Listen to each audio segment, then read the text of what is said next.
काय काम आहे? खडू आणि डस्टर पाहिजे होता. थांब जरा. कांबळे सरांनी मागितलंय. घे ना बघ. हा. सकाळी आपल्या वर्गातल्या पोरा पण चौकशी करत होतो. मला बी वाटलंच हे काहीतरी चाललंय, पण कुठलं तुकडीत आहे? आठवीड. काल काय वाचून सांगितलं होतं? गुड. आठवडा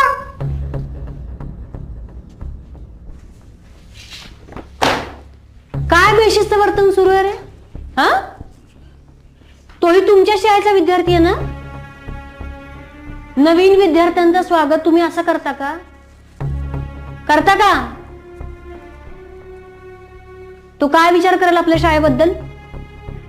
नाही मॅडम, आम्ही कशाला काय विचार करू तुमच्या शाळेबद्दल. फक्त आता आम्हाला कळलं